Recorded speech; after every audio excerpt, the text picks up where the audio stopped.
back to the channel. This is Shenanigan, and welcome to another episode of The Underrated.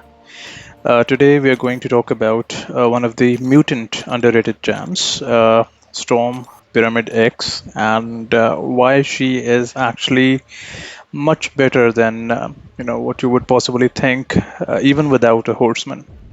So, I have a few videos that I've already recorded in the past few weeks of her gameplay, both as Horseman of Apocalypse and without. So let's just quickly go through her abilities and see why she is as good as she is supposed to be. The first thing that you need to know about Storm Pyramid X is that she has dual immunities.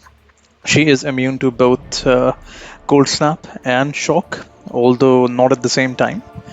Depends on which Tempest is active. She has two Tempest, which you can choose from the pre-fight screen. Ice Tempest, which gives her immunity to Cold Snap and Frostbite, and Lightning Tempest, which gives her immunity to incoming shock effects, and this includes passive shock effects.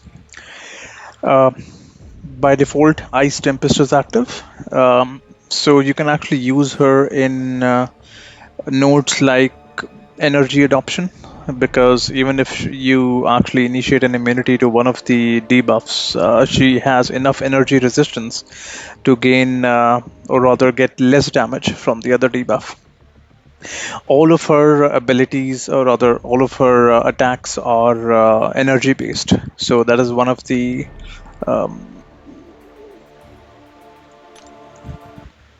benefits of this champ. I'm going to first talk about this passive ability of hers. If the opponent purifies a stun debuff, it is replaced with a passive stun lasting 2 seconds. This is one of the biggest abilities that this champion has, and makes her go around a lot of debuffs and a lot of nodes. Now, she was introduced to the game before Apocalypse was, and Apocalypse, as you all know, has this ability where the opponents cannot shrug off his debuffs, which is, of course, similar to what Storm does for stun debuffs. But Kabam has actually introduced a new ability to some of the skill champs, and I'm assuming it'll actually be becoming a node in future. And this is the cleanse ability, which at this point of time Jabari Panther and Shang-Chi has. Just so you guys know, or even though Apocalypse can debuff opponents, the cleanse ability can shrug those debuffs off. So if you stun, let's say, Jabari Panther, she is going to be able to shrug off using her cleanse ability. However, that does not apply to this passive ability for Storm Pyramid X. She will always be able to passive stun an opponent, even if they shrug off the stun using the cleanse ability. So that's why I like to use her more, preferably where I am going to fight Korg. She's one of the best counters because she's always going to be able to parry, and because of her energy attacks, you're not going to take any damage from the mediums or specials. Now, the immunities she has, the cold snap and shock, can actually have one immunity at a time, mostly. Of course, it depends on what Tempest is active, and there are three ways you can actually activate both the Tempest throughout the fight. The first way is when you get knocked down. Now, this probably is not going to be the most preferred way when you're an attacker, but when you're defending, if she is knocked down, both of her Tempest will be active for 12 seconds. The second way to activate both the Tempest at the same time is the special attack 3, where both of the Tempest will active for 35 seconds, and that is a lot of time to have both the immunities. And thirdly, due to her awakened ability, you can actually activate both the Tempest when she is below 30% health at SEC 200. I'm at 680 right now, so that's at 17.94%. I have actually found this to be very helpful because how her ability works is, like most of the mutant jams, her damage comes from her specials, and she gains prowess buffs. One prowess every time anyone, either you or the defender, fill a bar of power per active Tempest.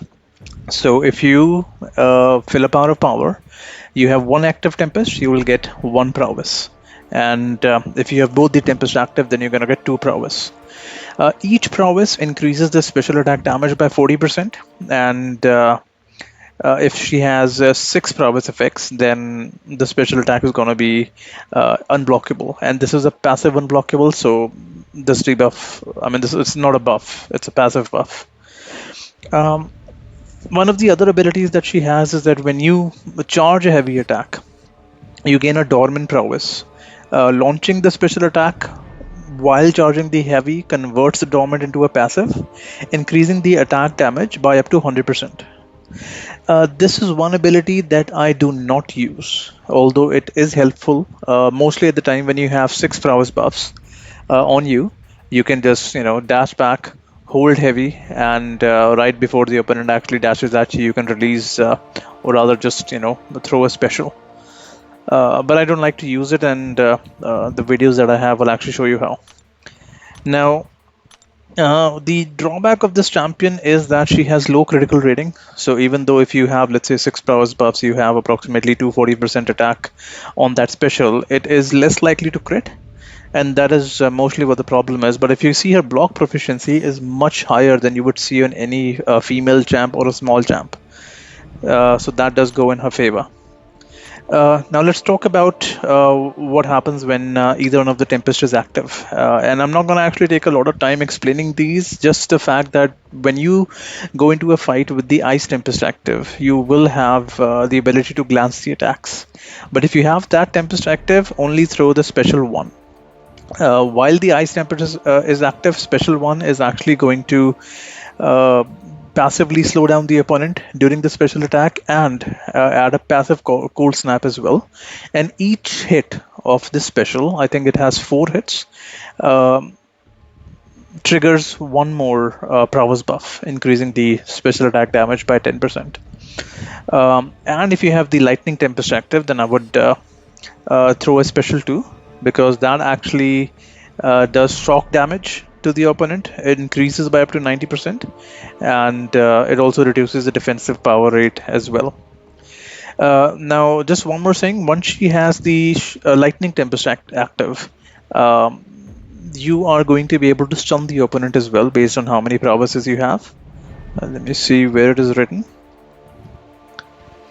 2% chance to stun the opponent, max 16% chance. So this is like something Gwenpool does. You can stun the opponent based on the number of bleeds that they have. In this case, there's a limit. In Gwenpool's case, there's not.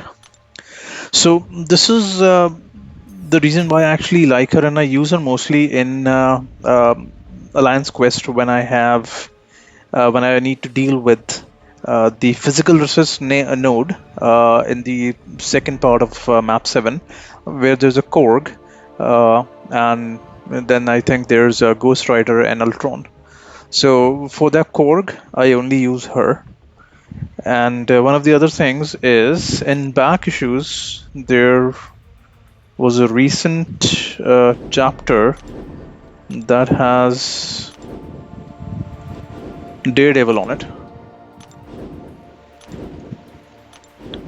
Let me find it. I think this is the one.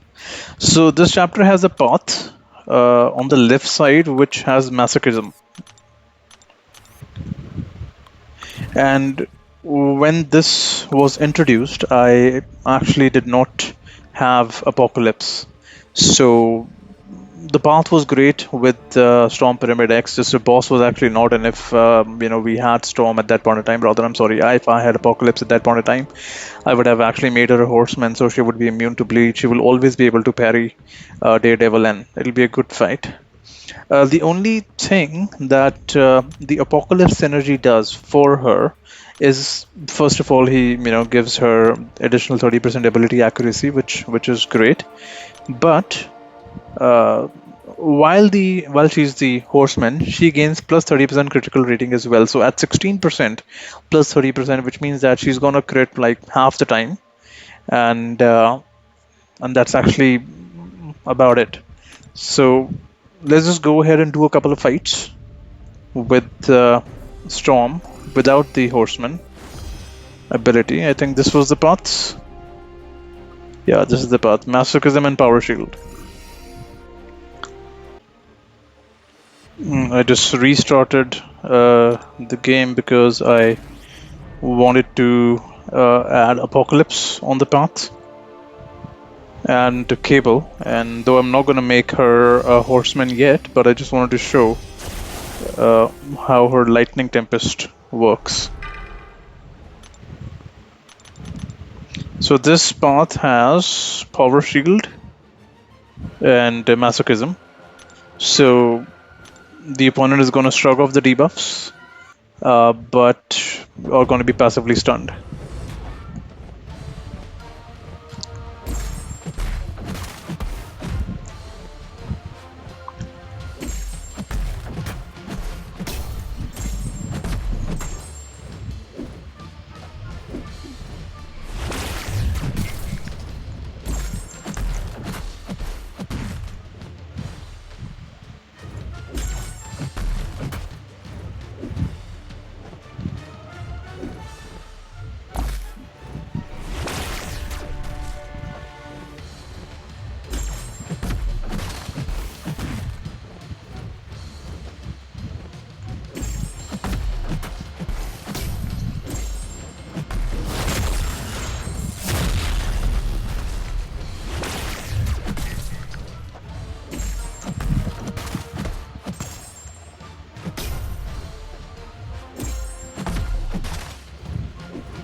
All right.